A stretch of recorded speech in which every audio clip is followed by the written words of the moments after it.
माळवन पुतळा दुर्घटना प्रकरणातील आरोपी शिल्पकार जयदीप आपटेला कल्याणमधून अटक। अटकेनंतर आपटेला मालवण पोलीस ठाण्यात आणलं।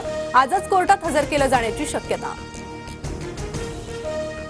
जयदीप आपटेचा बॉस त्याला वाचू शकला नाही। जामिनासाठी ठाण्यातून सूत्र हलतायत। आपटेला काम दिलेल्या सरकारमधील सूत्रधारावर कारवाई कधी होईल? संजय राऊतांचा सवाल।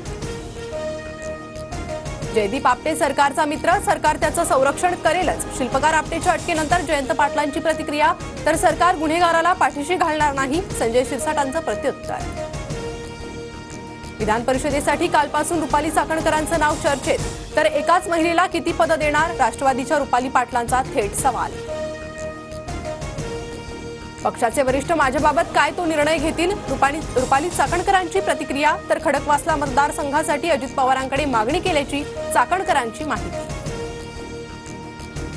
मुख्यमंत्री पदाची आताच मांडणी करायची आवश्यकता नाही, शरद पवारांचं विधान। तर मुख्यमंत्री कोण होणार हे जनता ठरवणार, संजय राऊतांची प्रतिक्रिया। सीएम पदाचा चेहरा जाहीर करण्याची प्रथा महाराष्ट्रात नाही, नवी प्रथा पाडायची की नाही हे सर्वांनी बसवून ठरवलं पाहिजे। महाविकास आघाडीच्या मुख्यमंत्री पदाच्या चेहऱ्यावर जयंत पाटलांची प्रतिक्रिया।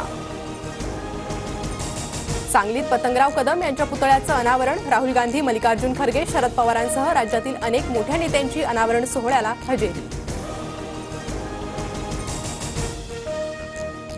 नागपूर भिवापूर रोडवर ट्रक आणि बसचा भीषण अपघात। रस्त्यावर उभ्या ट्रकला बसची धडक, 4 जणांचा जागीच मृत्यू, तर 10 पेक्षा अधिक जण जखमी।